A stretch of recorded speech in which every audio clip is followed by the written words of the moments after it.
بسم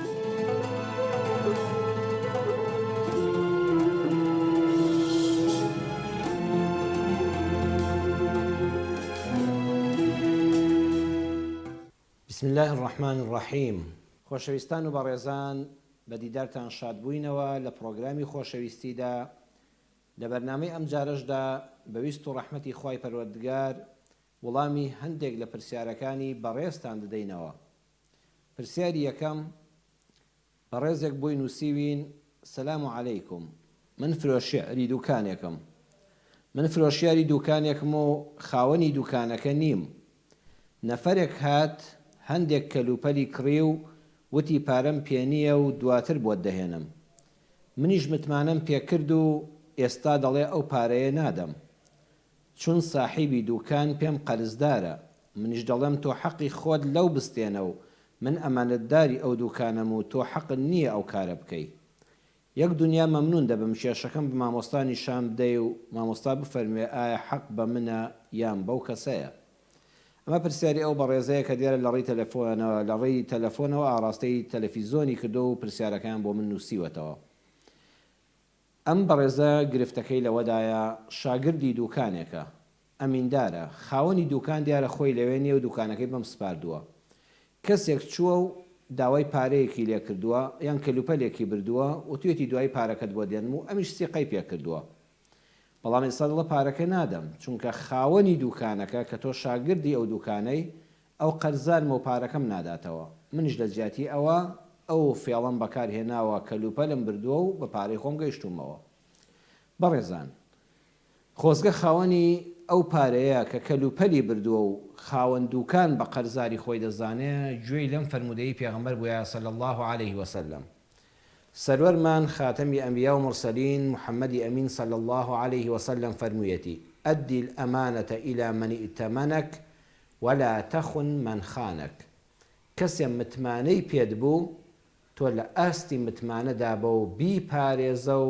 متمانەکەی جێبەجێ بکە. ئێستا ئەم شاگردە بەڕێزت کە چووی بۆ لای زۆر مەردانە هاتۆتە پێشەوە، متمانەی بە جەنابەت هەبووە، وتوتە پارەم پێنێ و دوای پارەکەت بۆ دێنم و کەلوپەلەکەی بە ئەمانەتەوە تەسلیمی تۆ کردووە. تۆ بە قسەی پێغەمبەر بکە صلی الله عليه وسلم: برای شیرینم، پارەکەی بۆ بەرەوە، ئەم متمانەی بە تۆ کرد. ئەمە بەشی یەکەم، واتە تۆ لە پێناوی خوادا وەکو مەردایەتی و جوامێری بۆ ئەوەی ئەمانەت پارێزی لە ناو خەڵکا بمێنێ، بەڕێزم بڕۆ ئەمانەتەکە بدەوە، چونکە ئەو ئەمانەتی تەسلیم بە تۆ کرد، کەلوپەلێکی دایتێ و پارەی لێ وەرنەگرتی. ولا تخن من خانك، خیانەت بە کەسێک مەکە کە ئەو خیانەتی لێ کردووی. مەبەستم لەوەیە خاوەنی دوکانەکە، خاوەنە ئەسڵیەکە کە لەوێ نەبووە تۆ پارەت لایەتی، خیانەت لێ دەکا، ئەڵێ نادەمەوە، دەستی بەسەر پارەکەت داگرتووە، تۆ قەت ڕێگە بە خۆت مەدا بچی بە فێڵێک لە ڕێی شاگردەکەیەوە کەلوپەل بێنی و ئەمجا تۆڵی پارەی خۆت بکەیەوە. ئەمە فەرمودەی پێغەمبەرە صلی الله عليه وسلم. ئەو بەڕێزە ئەگەر گوێی لێمان بێ و ئەو وڵامە وەرگرێەوە بزانم ئەو فەرمودەیە بەسێتی. بەو کاکەیەش دەڵێم کە شاگردی ئەو دوکانەیە، بە هەموو شاگردێک، ئێمەش خۆمان شاگردی دوکان بووین، لە دوکاندا قەرز مەدە بە باوکیشت، تۆ زامنی. هەر کەسێک هات دۆستت بێ بەڕاستی گلەیی لێ ناکات، چونکە حاڵی تۆ دەزانێ. کەسێکی فرسەت تەڵەبیش بێ با لە کۆڵت بێتەوە، بڵێ ئەزیزم بە هیچ شێوەیەک ناتوانم شتێک بای 1000 دینار بێ پارەکەی دانەنێی بیبیتە دەرەوە. من خاوەن دوکان پێیوتم شت بە قەرز مەدە بە کەس، بۆیە ناتوانم ڕێنمایەکانی ئەو جێبەجێ دەکەم. لەبەر ئەوە هەر یان ئەگەر مۆڵەتی تەواوی خاوەن دوکانت وەرگرت وتی بەڵێ دەفتەرێک بنێ ئەو کەسەی کە ناسی شتیان بە قەرز بدەیە، ئالەو کاتەدا تۆ لەسەر قسەی خاوەن دوکان زامننی ئەگەر شتت دابێت بە قەرز، دواتر کابرا کێشە دروست دەکا، ئەوە خۆی گوناهبارە. بەڵام بە پێی ئیزنی خاوەنەکەی نەبێ قەرز مەدە بە هیچ کەسێک، تۆ زامنی، تۆ ئەمینداری لەو دوکانەدا. لەگەڵ خاوەن دوکانەکەدا قسە بکە. ئەو شاگردە بەڕێزە پێڵم لەگەڵ خاوەنی دوکانەکە قسە بکە، تێ بگەێنە بڵێ فڵان کەس هاتبوو کەلوپەلی برد و ئێستا حاڵەکەمان ئاوایە. ئەگەوتی بابە باشە با لە کۆڵمان بێتەوە ڕاست دەکا بڕێک پارە قەرزارم و حەل و فەسڵێکیان کرد، ئیتر تۆ لە نەجاتت بوو. وتی نەخێر تۆ حەقت بەسەرەوە نییە من پێم وتوی قەرز مەدە بە کەس نەوەڵام من پارەی خۆمی نادەمەوە یان بەهانەیەکی هێنایەوە ئەو پەیوەندی بە تۆەوە نییە پەیوەندی بە تۆ و کابرای ترەوەی کە فێڵی لە تۆ کردووە تۆ لە پارەی خۆت بیخەسە دوکانەکە گەهاتە و دواتر داوا بکە لەو کەسە بڵێ کاکەجان من پەیوەندیم بە تۆ هەیە من ئەمانەتمدا دەستی تۆ لە تۆم دەوێتەوە ئەگە بڕی پارەکە زۆرە کابرای خاوەن دوکان دەڵێ من حەقم نییە من نەموو تۆ شت بدە بە خەڵک بە قەرز ئێستا من پارەکەم لە تۆ دەوێ ئالەم کاتەدا بڕی پارەکە ئەگەر زۆرە بی بە لیژنەی فتوای شەرعی ئەگە بە شەرع ڕازی نەبوو پەنا بەخوا شکاتی قانونی لێ بکە لە ڕێی یاساوە تۆ دەتوانی حەقی خۆتی لێ وەرگریتەوە ئەگە بڕە پارەکەش ئەوەندە نییە ڕێبڕێکی وان نییە بیگەێنی تا لیژنەی فتوای شەرعی یان یاسا و قانون و شکاتکردن و مەحامی گرتن ئێتر لێی گەڕێ ئەو بۆ قیامەتی خۆی ئەو فێڵی لە تۆ کرد بەڵام تۆ ئەم زەرەرت لە ناوچوونی ئەم پارەیەت لە بینی خاوەن دوکان و کابرای کەدا کە بەداخەوە ئەمانەتی تۆی نەپاراست و متمانەی تۆی نەپاراست تۆ ئەزمونێکت کڕی لەوە دووە ئەزمونێکت وەرگرت ڕێگایەکت وەرگرت کە جارێککە ئاوا بە ئاسانی متمانە بە هەموو کەس مەکە و لەو کاتەدا کە دوکانی خۆت نییە عەرزم کردی نزیکترین کەسی خۆت بێ هەتا پارەکە دانەنێ مەهێڵەکە لوپەرەکە بەرێتە دەرەوە ئەوە ئینشاءڵڵا کێشەکەت هەر بەهێمنی بە لەسەر خۆی دادگای قیامەتی شەیە ئەو فەرمودەیەش کە خوێندمەوە ومێدەوارم ئەو بەڕێزەی کەوا بەداخەوە ئەو خیانەتەی لە تۆ کردووە لە ڕێی ئەمانەتەوە متمانەت پێ کرد بەڵام تۆی تووشی ئەو سەرێشە و کێشە کرد بە قسەی پێغەمبەر صلی الله علیه وسلم کارەکەی نەگەێنێتە قیامەت پرسیاری دووەم سڵاو مامۆستای گیان مەمنون دەبم بەس تۆزێک باسی ئەو دوعایانە بکەن کاتێک کە کەسێک تووشی کێشەیەک دەبێت چ زیکرێک بخوێنێ خۆم و عایلەم تووشی کێشەی زۆر گەورە بووین حەزم کرد تەنها ئەو زیکرانە بزانم خی گەورە بەڵاتان لەسەر لادا و خێر و بەرەکەتتان ڕوتێ بکە ئامین لەگەڵ جەنابیشت و تێگڕای موسڵمانان و بینەران و بیسەرانی ئەم بەرنامەیەشدا بەڕێزان لە وەڵامی ئەو بەڕێزەشدا دەڵێن وەبیلای تەوفیق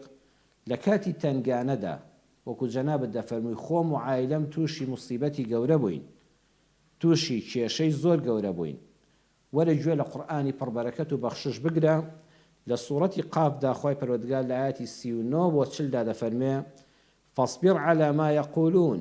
وسبح بحمد ربك قبل طلوع الشمس وقبل الغروب ومن الليل فسبحه وأدبار السجود خواهي پروردگار دەفەرمێ فاصبر على ما يقولون ئارام بگرە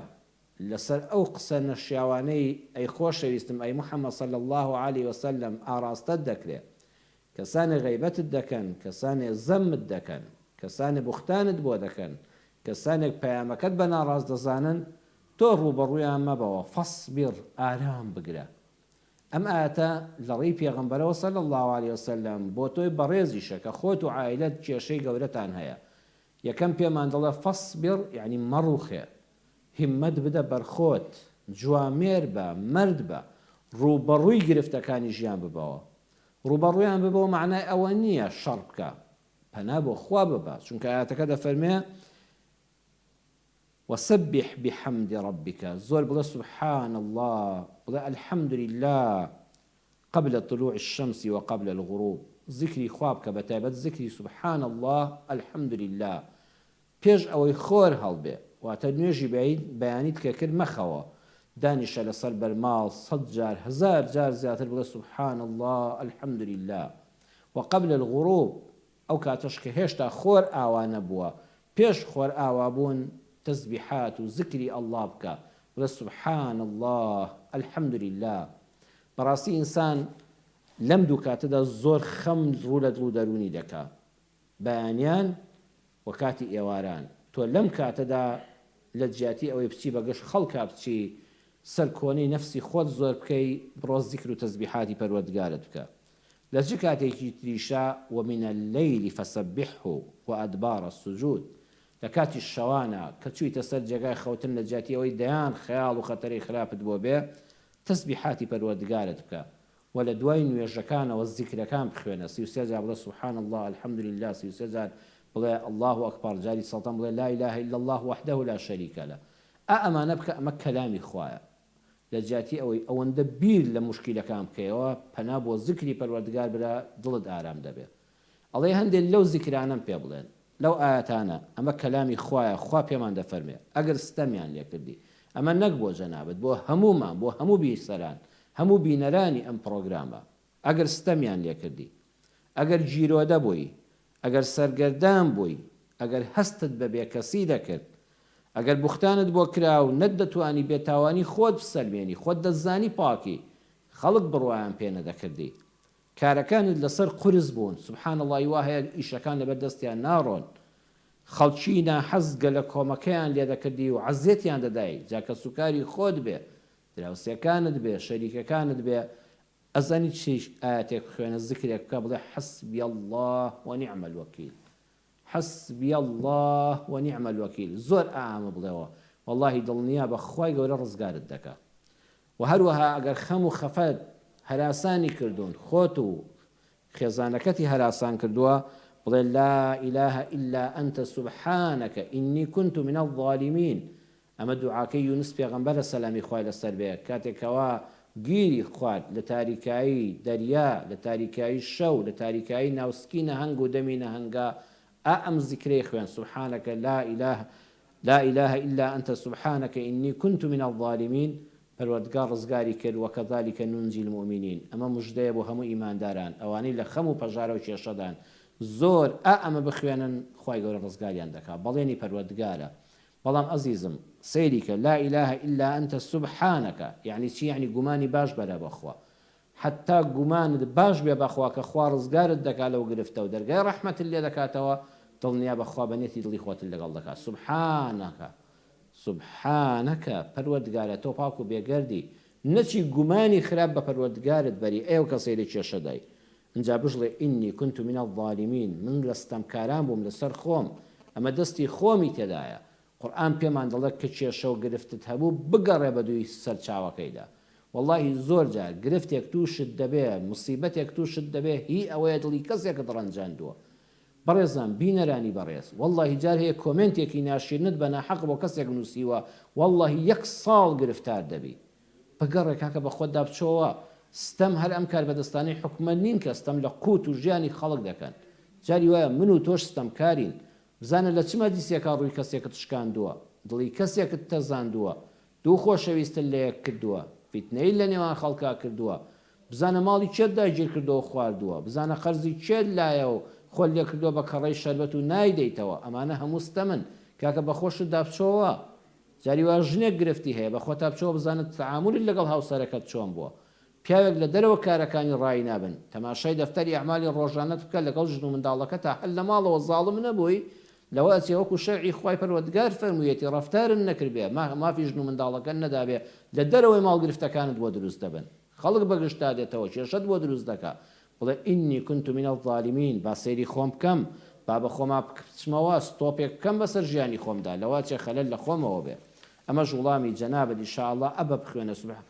حسبي الله ونعم الوكيل لا إله إلا أنت سبحانك إني كنت من الظالمين. چاوێکیش بخشێنەوە بە ماڵەکەی خۆتاندا، بزانن لە کوێدا بێ شەرعیتان کردووە،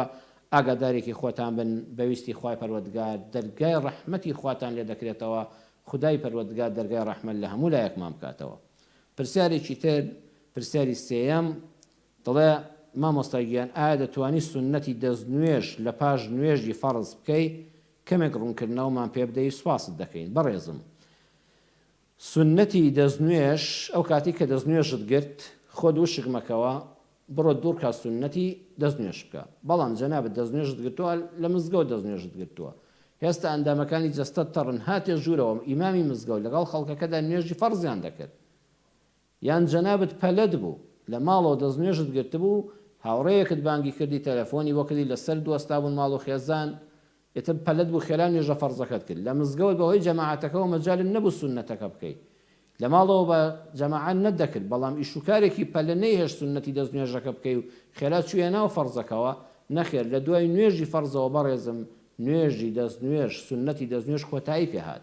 بەڵام ئەجر و پاداشتەکەت بە ئیزنی خوای پەروەردگار بۆ نووسراوە، چونکە یەکسەر تۆ دانەنیشتووی چوویتە ناو نوێژەوە، ئەجر و پاداشتەکەت بێبەش نەبووی، بەڵام دوای ئەوەی سەلامت دایەوە بۆت هەیە دوورکات سونەتی پێش نوێژی نیوەڕۆ بکەیتەوە. جارێشکە لە بەرنامەکانی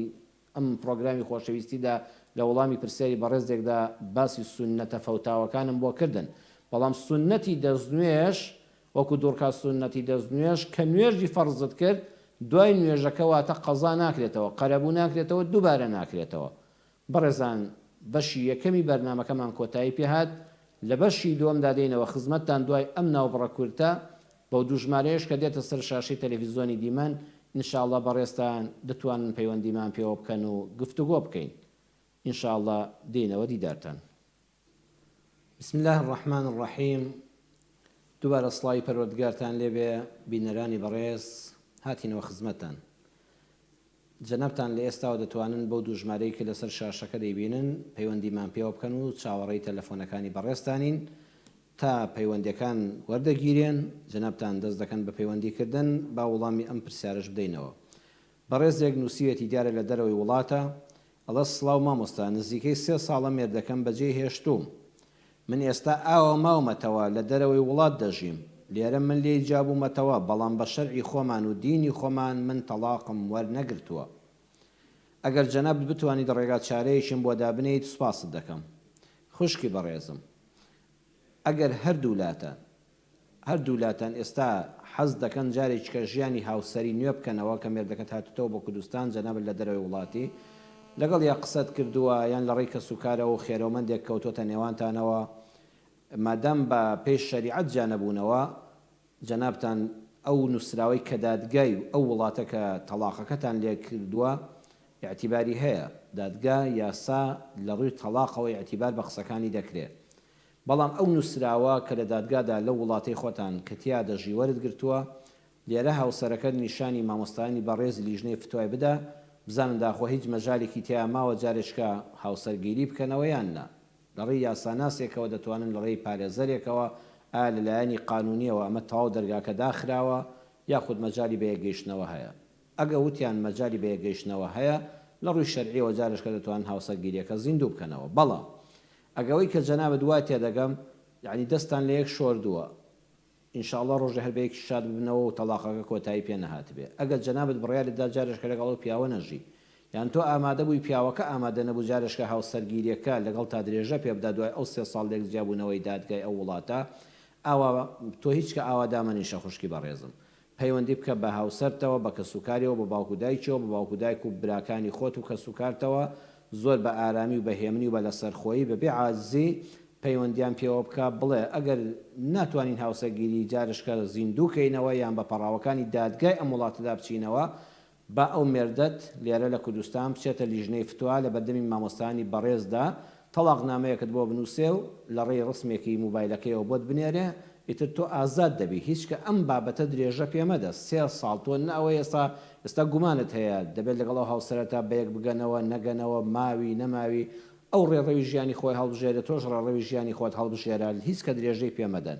یان لەو وڵاتەی خۆتاندا دەتوانی بچێ خزمەت مامۆستایەکی ئاینی نووسراوەکانی نیشاندەی لە ڕێی یاساییشەوە شارەزایی هەبێ.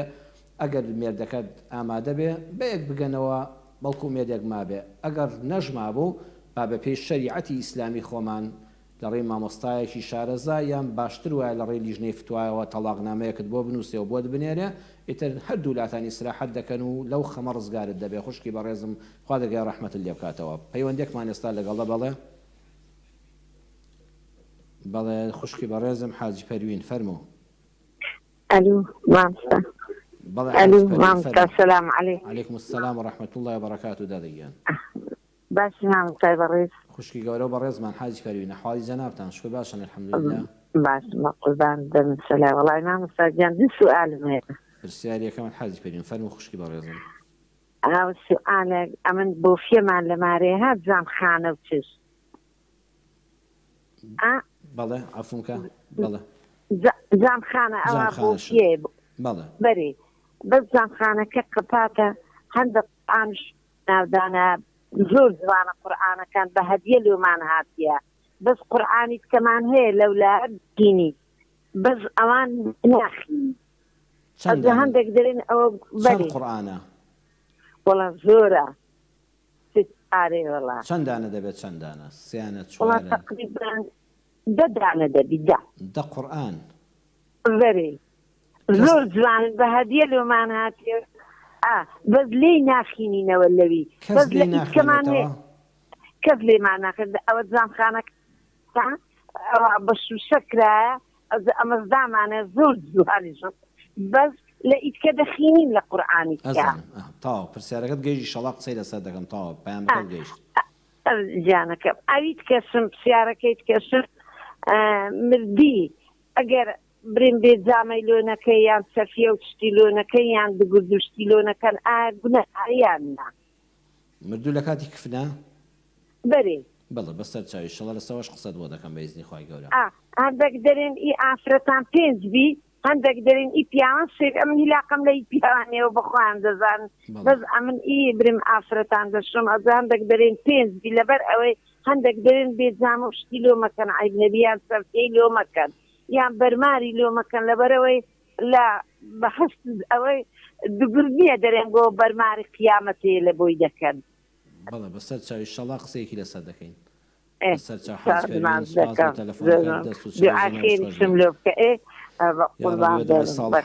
مادام تۆ مردوو شۆری ئیشەڵا تۆ لە خزمەتی مسلمانان دای خوای گەورە لێت ڕازی بێ سەلامەت بخوا بەخێر لەگەڵ حەج بەروێن لە شاری سلێمانی خۆشەویستەوە دایکی کاردین فەرموو مامۆستاگیان سەلامی خوا لێبێ سڵاوی خوا لە خوشکی بەڕێزم دایکی کاردین خوا پاداشتی خۆش و ستافەکەش باتەوە ئیشەڵڵا لەگەڵ ئێوەی بەڕێزیش مسلمانان بەگشتی مامۆستاگیانەوە پارە چەندێک ساڵی بەسەر ئابڕوا لە ملیۆنە چەندێ زەکاتێکەوێ بەسەر چاو بەڵێ بەسەر چاو پرسیارەکەت گەیشت مامۆستا عەمرە بۆ مردووە بێت ئەمرە بۆ مردوو ئەمرە بۆ مردووە گەر مردووەکە تەمەنی 18 ساڵ بێ و بە حادیسەی سیارەتی هاتوو بێ و کەسێکی متەدەیمیش بێ ئەمرەی بۆ بکەی پێویستەکە بۆی بکەی یا بۆی بکەی بۆیە چێت بەسەر چاو بێجگە لە ئەمرە حەجیشی بۆ بکەی باشە ئیشەڵا قسەی لەسەر دەکەم بە درێژی پرسیارێکی تری دەربارەی پارەکە ئەگەر بێ بە کەسێک سێکچی وردی هەبێت خێزانەکەی متەدەیم بێت و نوێشکەر بێ بەس خۆی نوێشکەر نەبێ ئەنی کرێت چیش بێ نەبوون بێ ئایا ئەو زەکاتە پێشێت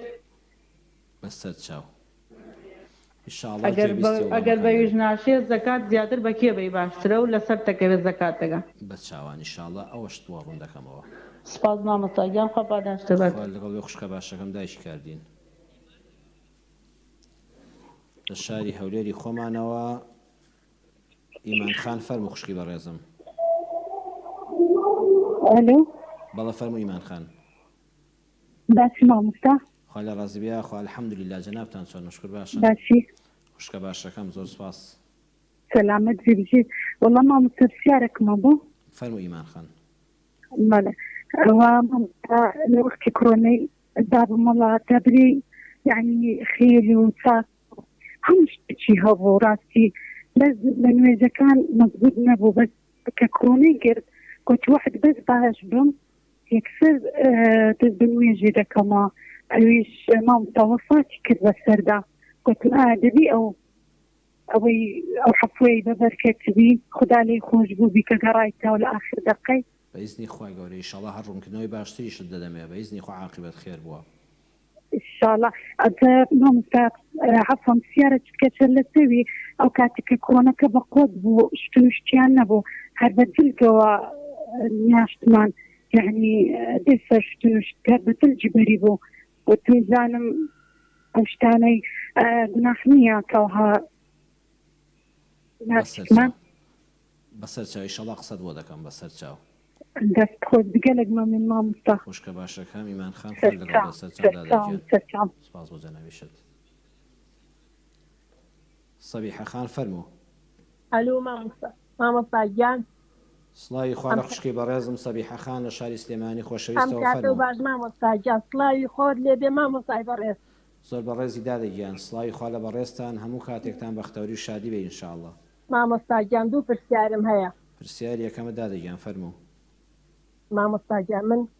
ئافرەتێکی دیندارم مسڵمانم نوێشکەرم ڕۆژوگرم لە 7 ساڵێ نوێژ و ڕۆژە نەچووە بەڵێ الحەمدولیلا بەڵێ مامۆستا گیان بەڵێ گوێ بیستم فەرموو گوێ لێمە بەڵێ فەرموو قسەکان بکە ئیدا مامۆستا گیان من کاردی خۆی جەماعەتێ برامە بۆ زۆر غەبران لێ کردوم بەڵێ بە ڕۆژانەی خۆم زۆرم پارە کۆ کردوتەوە یامە بە ئاڵتوندیان سەنم ئێستا براکانەڵە گردنم ئازاکە گردیان ئازاکەم لە ڕۆژانەی خۆت پارەت کۆ کردوتەوە ئاڵتونت پێکڕیوە ئاڵتونم پێکڕیوە هەمویان کە هاوسەرگیریم کردیان سنمەوە هەمویان لێ سەنمەوە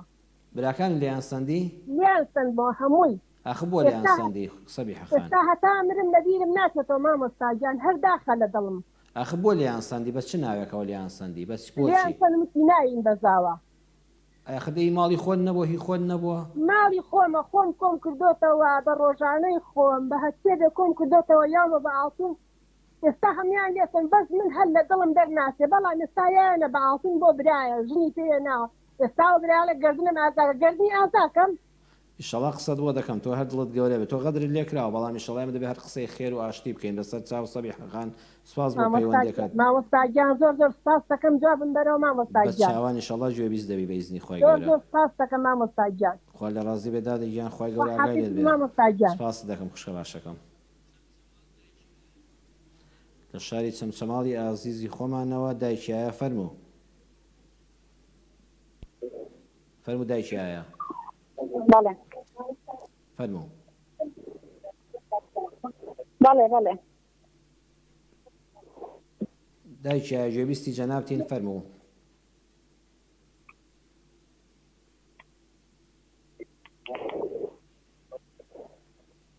سلام علیکم مامۆستا عليكم السلام ورحمة الله وبركاته دایکی ئایا خوشکی بەڕێزم فەرموو بەحمەت نەبێ مامۆستا ئاڵتون ئەگەر بۆ خۆت بێ بەقەت خۆتەوە بێ لە چەند مسقال زەکاتێکەوێت چەندە ئاڵتونەکە بۆ نمونە چەند مسقاڵە 20 وڵات تقریبا 40 مسقالە بەسەر چاوی شەڵا قسەت بۆ دەکەم بەس بڵین کڕین و فرۆشتنی پێوە ناکەیت و هەر بۆ خۆت دەماڵەوەدان ناوە هەر بۆ خۆمە هەر بەقەت خۆمەوەیە بەس خانێکە دەڵێ بێ زەکاتی بدەیت بە چاوانی شەڵا قسەش لەسەر زێر کافرت بۆ خۆی بێ قسەت بۆ دەکەم بەسەر چاو دەست و چاو خۆش بێ خوا لە ڕازی جەزاک الله ئەزمایین ئینشاءالله خوا لەگەڵی خوشکە باشەکەم کاڵەخان لە هەولێرەوە فەرموو خوشکە باشەکەم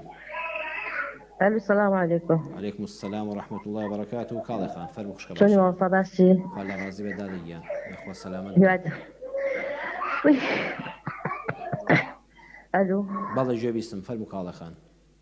مامۆستا دوو پرسیارمانەیە پرسیاری یەکەمت فەرموو مامۆستا پرسیاری یەکەم ئەو گوتم باوکم نەخۆشە لەسەر زەوی ناتوانێت دانشێ هەموو ئیشێکی لەسەر کورسیە نان خواردنی خەوتنی حتا شوشتنیشی لەسەر کورسیە خۆمانێکین مامۆستا دوێنێ مەلایەکەوێت ئەوەی لەسەر کورسی دانشە نوێژی قبوڵ نییە بەڵێ ئەو جەدەلە هەیە ڕاست دەکەی قسە من جوانە دەبیستم و دەخوێنمەوە بەسەر چاو بەڵێ ئاخر مامۆستا باوکم ئەگەر خۆمان هەڵسو دانشی پێنەکەی ناتوانێت لەسەر عەرزەکە دابنشێ بەسەر چاو خەمن نەبێ شەڵا قسەت بۆ دەکەم دڵی چونکە حتا شوشتنیشی لە حەما هەر لەسەر کورسیە بە خۆمانی شوین بەڵێ بەسەر چاو ئیشەڵا قسەت بۆ دەکەم خۆمان هەر لە حەما شوێنی جایزە خۆمان بشوین مامۆستا بڵین برایەکتان نییە برایەکی گەورەتان بەڵام برامان هەیە جارە براکانە فریا ناکەون خۆمان ئەی شوێنی بەس چاوانی شەڵا قسەتان بۆ دەکەم خۆمانی بەس هەموو هە براکەم ئێشە جارە فریا ناکەوێت خۆمانی بینە حەمامە مامۆستا ئەنی کەڵکەوەی نییە خۆی بڕات دەچێت دەستی ئەگرین ئەی بین خدای گەورە پاداشتان داتەوە ئیشەڵا ئەوە جیهادێکە بۆ خۆی دەفێنەی خوادا شمەیە زاوایەکمانێ مامۆستا زۆر حەزم لێی نییە بەڵێ ئەلو بەڵێ گوێبیستم فەرموو مامۆستا زۆر حەزم لە زاکمە چونکە خاوەن باڵێن نییە خاوەن وەعد نییە بۆ خوشکەم خراپە بەڵێ جد لێ مامۆستا بەڵێ بەڵێ ئایا گونەحبا نابم کە ڕقم لێیەتی بعضی جار بە خوشکەمە لەم واز لێ بێرە خزمەت باوکەکەی خۆمان بکە لەوە باشترە لای ئەو پیاوە دابنیشتی لەسەرەوەش قسەت بۆ دەکەم کاڵێخان بەسەر چاو خوا جەزای خێر بداتەوە مامۆستا ئیشەڵا خوا لە ڕاست بێ سەر چاومدا دەیگیان خوان لەگەڵ دو پەیوەندیمان دیارە بەڕێزان ببورن کە ناتوانین پەیوەندی تر وەرگین چکە وەڵامەکانەوە چێ درێژە بچێشە با کاتیان بدەینێ کاک حاجی حەسان دو پەیوەندیمانە بە فەرموێ السلام عليكم مامۆستا عليكم السلام ورحمة الله كاك حاجی حەسەنی خۆشەویست دەست بازەکەم باش مامۆستا تاچی كاك حاجی سلامتان مامۆستا من بخۆ قورئان خوێندیمە بەس شەوان پاش شەونەی 100 قول وەڵا خوێنم 100 سەلاوات لێ دەم ماشاءالله وتم بزانم بەڵێ بەڵێ بەسێت چاو ئەلۆ بەڵێ قوربان گوێ بیستم فەرموو دەرێن من قورئان خوێندیمە بەس خوێندەواریم نییە بەس شەوان پاش شەونەی ئەوە ویترەکان 100 قول وەڵا خوێنم لەبێت 100 سەلاوات لە دیاری پێغەمبەر دەدەم صلی الله عليه وسلم تاو بەستە ئینشاءالله قسەت بۆ دەکەم ئەوە بەرەکەتی خوایە دوعای خێریشمان بۆ بکە لەو کاتانەدا بۆ ئێمە شما مسلمانان خدای گەورە استیقامەت پێ بەخشێ بەسەر چاو کاک حاجی جیل سەر چاو قوربان لەگەڵ چاوەکەم خوا دەربێ برا شیرینەکەم بەڵێ بەڕێزان ببورن دیارە ئاگاداریان کردین لە کۆنتڕۆڵەوە کە ناتوان هیچ پەیوەندی تر وەرگرین داوای لێبوردنتان لێ دەکەین ئینشاءالله لە بەرنامەکانی داهاتوودا جەنابتان بە ئیزنی خوا لە خزمەت هەموو لایەکتاندا دەبین بە پێی توانە ئینشاءالله ئێستا هەوڵ دەدەم وەڵامی پرسیارەکانی بەڕێزتان بدەینەوە حاجی پەروین فەرمووی جامخانەیەکمان هەیە دیارە وەکو شتی جوانی تێدایە نزیکی دە قورئانێک کە دیارە هەموو بە دیاری بە تایبەت بۆیان هاتووە زۆر قورئانەکان هەموو جوانن مەبەستی ئەوەی لە ڕووی تەبع و لە ڕووی بەرگ و لە ڕووی زیارکەفت و ئەوانەوە ڕازاون حاجی پەروین مادام ئێوە لە ماڵەوە ئەلحەمدولillah قورئان خوێنتان هەیە ئەم قورئانانە نابێ ئاوا لەوێدا بەند بکرێن و کەستیانان نەخوێنێ قورئان بۆ جوانی نییە قورئان بۆ خوێندنەوەیە بۆ کارپێکردنە بۆ لێوردبوونەوەیە بەرنامەی ژیانە ئێمە ناوێ مصحفەکانمان ئاوادانین ئەلحەمدولillah ئێستا بەدەیان و سەدان سەنتەری فێربوونی قورئان خدای گەورە جەزای ئەو سەنتەری نووری حیکمە و ئیقرا و مەدرسەکانی وەزارەتی بەڕێزی ئەوقاف و هەموو ئەو مامۆستا بەڕێزانە ئەو خوشکانی کە لە ماڵی خۆیاندا ماشاءالله مەدرسەکانیان کردوێتەوە و کوڕکچەکانمان فێری قورئان دەکەن ئەم مصحفانە دڵی ئەوانی پێخۆشکەین نەک لە ماڵە لە جامخانەدا شتی تر با بۆ جوانی دانین ئێوەش ئەگەر لە ماڵە هەر دڵتان پێوێتی دوو سێ مصحفێکی گلدەنەوە بۆ خۆتان بەڵام لەناو هەمووانیاندا بخوێنن واتە یەک تەنها قورئانێک دامنن جارێک لەمەدا بخوێنن جارێک سوڕەتی بەقەرە لەمە بخوێنە ئالی عیمران لەوە بخوێنە نیسا لەمەدا بخوێنە دواتر جوزی عەمەل لە فڵانیاندا بخوێنە واتە قورئانەکان باتیاندا بخوێندرێ ناو بەناو بەڵام دە قورئانێک نا شەش حەوتێکی بێنن ئینشاءالله بە خێری خۆتان دەبێتە سەدەقەی جاری تۆ ئەمە بۆ قیامەتت باشە ئاوا بیبەن لەو سنتەرانە بزانن چه قوتابیەک یەکەمە لە فێربوونی قورئاندا بیکەن بە هەدیە بۆی ئەزانی چەند دڵی پێی خۆش دەبێت چونکە ئەو بەردەوام تیا دەخوێنێتەوە تۆ لە ماڵەوە ئەجرەکەی قیامەتت دەوێت یان جوانکاری ژوورەکەت بە دڵنیاییەوە من دڵنیام ئێستا حاج پەروین تۆ دڵی جوانکاری ژوورەکەم ناوێ کە قورئان هەمووی ڕازاوەیە کتێب هەمووی ڕازاوەیە بۆ ماڵ بە ئیزنی خوای گەورە ئەو قورئانە دووسەیەکیان بێڵنەوە بەڵام لە هەمووانیاندا بخوێنن بەندە من لە ماڵەوە ئەوەی تریشی ببەخشن بەو سنتەرانەی فێرکردنی قورئان خدای گەورە جەزای ئەو مامۆستا و سنتەرانە بداتەوە با بیکەن بە هەدیە بۆ یەکەمەکان کە ئەوانەی دڵیان بەڕاستی لەگەڵ قورئاندا پەیوەستە و زۆر دڵیان پێخۆشە تۆ لە قیامەتە بە هەموو حرفێکە لەو قورئانە دەخوێندرێ پاداشتێکت حاجی پەروین بۆ خۆت و بۆ عایلەکەتان دەنووسرێ اینجا بۆ جەنابەت بڵێم بۆ ئەوەی ئەم بۆشایە پڕکەیتەوە ئینشاءالله هەوڵ بدەن کتێبخانەیەکی خنجیلانە لە ماڵەوە دانێن ئێستا کتێبخانەکە کۆمەڵە کتێبی مجەلەداتی هەموو بەرگ جوان هەر قسە لەگەڵا دەکا هەر حەز دەکەی بیخوێنیتەوە ئینشاءالله بۆ جوانی ماڵەکەتان مصحفەکان زایەکەن کتێبخانەیەکی خنجیلانە لە ناو ماڵەکەتاندا دانێن کە هەم سوودی خوێندنەوە هەم میوانێک دێدەی خوێنێتەوە هەم جوانی بە ماڵەکەتان دەبەخشێ لە فەرمووی مردوو باوەڕکە من لەبارەی مردوو کفنی مردووە ڕەم بەوەم ئێستا ئەوەندە دەمێک کە سەیرم نەکردو زۆر لە یادم نەبێ نەقەت مردوو مشتووە نەزانم ڕەمێ بزانم چۆن دەشۆرێ بەڵام مردووشم پێ ناشۆرێ بەس وا ئەزانم والله ئەعلەم چونکە ئێمە مامۆستایانی هەر پرسیارێکمان لێکرا ڕوا بکە ئەو بابەتی مردوو شۆرم هەر زۆر ساڵانێکە تەماشا نەکردووە نە بە دەرسی ژووتومەتەوە لەبەرەوە وا ئەزانم پێنج بەرگەکە بێ پێنج کفنەکە بێ بۆ خانمان بۆ خاتونان خوا ڕەحم بە هەموو مردوانمان بکە ئەوە باشترە بەڵام پێم باشە لە مامۆستایەکەی لە من شارەزاتر لەو بارەدا پرسی حاجی پەروین خدا جەزات داتەوە بەڵام کارەکەت پیرۆزە مردوو شۆر ئەمینی خەڵکە ئینشاءالله بە ئەمانەتەوە مردوەکان بشۆ وەخوای گەورە پاداشتی بە خێرت دەداتەوە هەر کەسێ مردوویەک پشووە ئینشاءالله ئەجر و پاداشتەکەی بەس لای خوایە بەڵام بۆ پرسیاری کفنەکە پێم باشە لە مامۆستایەکی شارەزا لەو وارەدا پرسی دایکی کاردین فەرمووی پارە لە ملیۆنێک چەندی زەکاتە خوشکە باشەکەم ساڵی کە بەسەرا تێپەڕیەوە لە ملیۆنێکە 25,000 لە ملیۆنێکە 25,000 پارە چلیەکە لە ملیۆنێکە ئەکاتە 25,000 خۆمان ئەم پارە تەبعا زەکاتی تێدایە ئەو ماڵی باست کردن پیاوەکە نوێژ ناکە بەڵام سێ منداڵە سێ کچیان هەیە ماڵێکی هەژارن دەستکورت و نەدارن بەیزنی خوا پێیان دەشیا و بەڵکو خوا گەورە ڕەحم بکە لەڕێی ئەم زەکات بەخشینەوە پێیان مەدەم کابرا کافر نییە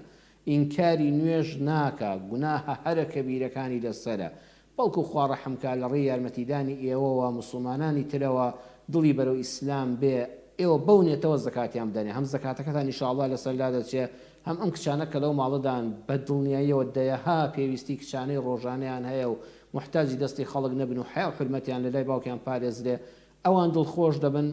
و ئینشاءالله بەڵکو ڕێنماییەکیش بێ بۆ باوکەکە لەڕێی ئەم بەخشینەوە خوای گەورە نوری ئیسلام زیاتر بخاتە دڵیەوە و بەرەو ماڵی خوا و بەرەو مزگەوت و بەرەو سەر بەرماڵ و نوێژ بێ و زەکات فەرمود ئەگەر ئەوانیش نەبێ بەچێ کە دەشیا خوای گەورە لە قورئانە هەشت سنفی دیاری کردووە خۆی دیاری کردوون ئەو کەسەی کە هەر هیچی نییە بەڕاستی ڕوت و ڕەجاڵە ئەو کەسەی کەسابەتێکی هەیە ئیشێکی هەیە معاشێکی هەیە و واریداتێکی هەیە بەڵام بەقەدەر پێویستی ژیانی نییە ئەمە بەڕاستی پێویستە مسلمانان دەستیان پێوەی بێ تا دەکەوێتە سەر پێی خۆی یان کەسێک کە قەرزارە لەسەر قەرزێکی مەشروع خانوویەکی کردو زیادەڕەویتیان نەکردووە تەکسێکی کڕیوە کەسابەتێکی پێ بکە و لەسەری قەرزارە ژنی هێناوە و بۆی حیا و حرمەتی پارێزرا بێ و دین و ئیمانی سەلامەت بێ و هاوسەرگیری کردو لەسەری قەرزارە و زیادەڕەوی لە ئاڵتون و مارەیدا نەکردووە ئەمانە هەموو زەکاتیان پێدەشێ ئینشاءالله خوای گەورە زەکاتی هەموو لایە قبوڵکە عەمرە بۆ مردووە کە تەمەنی 18 ساڵە بە حادیسەی سارە بەدڵنیاییەوە بەڵام باشتر وایە حەج و عومرە بەیەکەوە بۆ بکەی حەجی بۆ بکەی حەجەکە لە پێش عومرەکەشەوە ئینشاءالله حەجی بۆ بکەن بەڵێ بەدڵنیاییەوە ئەو کەسەی کە دەچێت بۆ حەج یان عومرەی بۆ دەکا خۆی کردبێتی پێشتر خۆی حەجی کردبێ ئینشاءالله دایکی کاردین ئەو گەنجە باشە کە تەمەنی 18 ساڵ بووە بەڵێ بەوە دڵنیاییەوە پێویستی حەجی هەیە ئینشاءالله کەسێکی بۆ بنێرن لەڕێی کەسێکی ئەمینداری متمانە پێکراوە وەکو بۆ خۆی لە ژیانە حەجی کردبێ ئەوە خوای گەورە حەجەکەی پێدەگەێنێ بە ئیزنی خوای گەورە ئیمان خان فەرمووی باوکم لە کۆڕۆنادا وەفاتی کردو خدای گەورە لێی خۆش بێ وەکو وەی کوردەواری لەنسار دەنوێژ بووە بەڵام بەڵێنی دابوو ئەگەر چاک بێتەوە بە ئیزنی خوای گەورە ڕوو بکاتە تاعەت و عیبادەتی خوا و نوێژەکانی بە دروستی بکە بەڵام بەداخەوە فریان نەکەوتووە خوای گەورە دەڕگای زۆر زۆر کراوەیە هەر کەسێک ڕۆحی نەگاتە غەرغەرە یعنی ئاخر لەحزەی ڕۆح دەرچوون تەوبە قبوڵ نابێ نوێژ نەکردنیش ئەوەندە گوناهێکی گەورەیە زانایان خلافیان لەسەر هیچ شتیان نییە لە دین بتکاتە دەرەوە ئیلا نوێژ نەبێ بەس زانایان دەفەرمون ئەوەی کەوا بڵێن نوێژ جا نوێژ چییە ئەوە هەر هەموو دنیا هەموو علەمای ئیسلام لەسەری متتەفیقن کە کافرە کەسێ بڵێ ڕوڕەشی قاپی ڕەحمەتی خوام و وەڵڵاهی نوێژ فەرزە و من نەکبەتم یان تەمبەڵم ئەمە لە گوناهە هەرە گەورەکانی کردووە بەڵام هەندێک لە زانایان فەرمویانە لە دینی ئیسلام نەچۆتە دەرەوە باوکت کە هەندێک نوێژی کردوون و ساردە نوێژ بۆ تاریک و سەلاتی ئەسڵی نەبووە و بڕیاری تەوبە و گەڕانەوەی داوە ومێدمان وایە بە ڕەحمەتی خوای گەورە بەو نەخۆشیەش پلەیەکی باشی لە قیامەتا داوەتەیە کە پێی مردووە ئەجرێکی باشی ئینشاءالله پێبەخشیوە بە دڵنیاییەوە خوای گەورە والله ئەعلەم ئێمە قسەمان لەسەر پەروەردگار نییە بەهەشت و دۆزەخی خۆیەتی بەس ئینشاءالله ئیمان خان دڵت خۆش بێ کە باوکت ئەو تەوبەی لێ قبوڵ کراوە ئینشاءالله خوای گەورە لێبوردەیە تەوواب ڕەحیمە بە ڕەحم و میهرەبانی خۆی لەو کاتەدا ئەو تەوبە نەسوحەی لێ قبوڵ کردووە و لە گوناهەکانی ڕابردووی باوکو دایکی هەموو لایەکمان و باوکی دایکی جەنابیشت خۆش بە ئیمان خان دەڵێ بەجلەوە ناشمان بەبێشتنەوەوانە بە حەقە لە کاتی کۆڕۆنەداوا بوو بە تایبەتی لە سەرەتادا زۆر سامناک بوو کەس نەدەتوانرا بشۆرێ و کفن بکرێ جلەکان هەمووی خاوێن بووە هەمووی شەرعیە و داپۆشراوە هیچ دڵتان ئیشکال نەکا بە ئیزنی خوای گەورە ئەوانەی بە کۆڕۆنا مردوون و ئیماندار بوون پلەیەکی باشیان هەیە بۆ قیامەتان پلەیەکی باشی شەهادەتێکی دنیاییان بەنسیب بۆ و ئەجریان لای خوا گەورەیە بەنسبەتەوەی نەشۆرا و کفن نەکرا و وەکو مەڕاستیمی تایبەتی بۆ نەکرا ئەوەی کە بۆ مسلمانانی تر دەکرێت ئەوە هیچ ئیشکالێکی لەسەر نییە کفن شەر نییە هەر ئەو بەرگەست پێ بێ هەر بەجلەکانی خۆتەوە کفنە مهمەوە داپۆشرابی ئەو نەکەشکە نەکراوە بۆی مسلمانان تووشی نەخۆشیەکە نەبن و نەخۆشیێکی سامناکی گواستراوە بۆ خوا جارش کەڕوو لە وڵات و میلەت و هیچ وڵاتێک نەکاتەوە ئەوە هیچ ئیشکالتان لەسەری نەبێ نەگونەه بار بوون نە ئەو نقصانی بۆ قیامەتی هەیە سەبیحە خان فەرمووی مسلمانم الحەمدولله زۆر ڕوو لە خوام سوپاس بۆ خی گەورە کە لە 7 ساڵیەوە نوێژ و تاعات و عیبادەت دەکەی خی گەورە دامەزراوترمان کە و ئینشاڵڵا تۆش دامەزراوتر بە لەسەر خواناسی براکان غەدریان لێ کردووی زیێڕەکان کە بەداخەوە بە پارەی خۆت بە ڕۆژانەی خۆت کۆکردوونەوە لیان ساندووی بۆ زاوای نانێرین بەڕاستی شتێکی ناشیرینە بەڕاستی نازان میلەتی ئێمە کەی ئەم دەبێ ئەم دەستورانە تەرکە با بە زاوا کوڕی ماڵە ئینسان کە کچیدا بە کەسێک وەڵڵاهی گوناها تێنەگەیشتنان لە دین و ژین ئەگەر زاوا بە کوڕی ماڵی خۆن نەزانی ئەوە ئێستا کۆمەڵە برایە کە خوشکێکیان دەدەن بە کەسێک ئەمە برایەکیان بۆ زیاد بووە چونکە چۆن ئەوان دەستنوێژیان لە دایکیان ناشتێ ئەم کاکەی زاواشیان کە هاوسەری خوشکەکەیانە ئاوا دەستنوێژیان لە دایکی ئەم کاکانە ناشکێ کەواتە براتانە جەتخوا ماڵێک بۆ وەزاوایە ئەی خوشکەکەی خۆت ئەی خوشکە زاکانی خۆت لە دوا ڕۆژە ئەی ئەو ماڵە خوشکەکەت تیان ناژی ئەی ئەو خوشکە دڵخۆش نەدەبوو کە زیێڕەکانی پێوە بێ بۆش نەکەی تۆ دڵخۆش بێ بە زێڕ و ئاڵتون کە پێوەی بێ ئەی بۆ خوشکەکەت بۆ خۆیەتی نەک بۆ براکە نەک بۆ زاواکەی تەنانەگە بۆ زاواکەشی سەرفکە خۆ بە بێگانی سەرف نەکردووە ئەو بۆتە ئەندامێکی ئەو خێزانە بەڵام ئێمە هەر ڕێنماییمان هەیە ڕێنمایی خێرمان هەیە بۆ مسلمانان سەبی حەقان ئینشاءڵڵا تۆ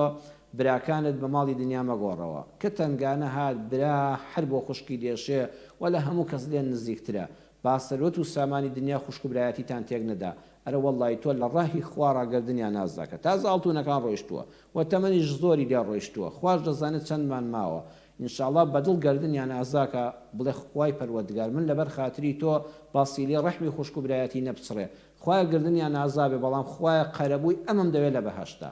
دەی تۆ لە زێڕ و گەوهەرەکانی بەهەش ئینشاءڵڵا خوای گەورە ئەی کاتە دەست و باسکتەوە لە قیامەتە جا زێڕی بەهەشت لەگەڵ ئەم زێڕەتەنەکەی دنیادا هەر بەراورد ناکرێ ئەوە تەنها ناوەکەیان یەکە ئەینا قل لە بەعدە ناوەکو یەک نین ئینشاءڵڵا خوا لە قیامەتە لە جیاتی ئەو گردن ئازایە و هێشتنەوەی سیلەی ڕەحمە دڵنیا بە سەبی حەقان خوای گەورە لە بەهەشتا قەرەبوود بۆ دەکاتەوە ئینشاءڵڵا دایمە دڵت فراوان بێ دایکی ئایا فەرمووی 40 مسقال زێڕم هەیە بەس بۆ خۆمە بەڕێزان زانایان لەسەر ئەوە بەشێکیان فەرمویانە زەکات ئەگەر گەیشتە 20 مسقال نیو مسقالی تێدا واجبە زەکاتی تێدا بدەیت کەوە نیسابی حەدی زەکاتی زێڕە 20 مسقال نیو مسقال 40 مسقال یەک مسقال بەڵام زۆربەی زانایان زۆربیان لەسەر ئەوەن زێڕی ئافرەت وەکو مارەی کە بۆی کراوە یان بۆ خۆی کڕیوێتی نێتی ئەوە نییە لە جیاتی ئەوەی فێڵ لە شەرع بکە و خۆی بخەڵەتێنێ نەعوذ بالله خوا ناخەڵەتێ با پارەکەم بدەم بە زێر بۆی زەکاتی لێ دەرنەکەم ئەمە بابەتێشکەوە غەشە بەڵام پارێکی کۆ کردوێتەوە مێردەکەی داوێتێ مارەیە لە ماڵی باوکەوە بە میرات بۆی ماوەتەوە خۆی موچە و معاشێکی هەیە زێڕی کۆ کردوێتەوە بە شەرتێک ئەوەندە زێڕە ئێستا 40 مسقال حەدێکی ئەوەندە زۆر نییە بەڵام تۆ لە شارێکا بی زۆربەی خەڵک 30 مسقال و 40 مسقالی هەبێ 20 مسقالی هەبێت تۆ 200 مسقالت هەبێ ئەرە وەڵا ئەو واجبە زەکاتی لێ دەکەی ئەوە لە سنووری عادەتی عورفی منتیقەکەی خۆت کە سنوورێک بۆ سنوورێکی جوگرافی شارێک بۆ شارێک دەگۆڕێ واجبە زەکاتی لێ دەکەی بەڵام 40 مسقال زەکاتی لەسەر نییە والله ئاعلم گونەهبار نابی چونکە تۆ کڕین و فرۆشتنی پێوە ناکەی بەڵام بە خوشکی بەڕێزی خۆم بڵێم دایکی ئایا هەر وەختێ زێڕەکانت فرۆشت بۆ نمونە پارچەیە زێڕت فرۆشت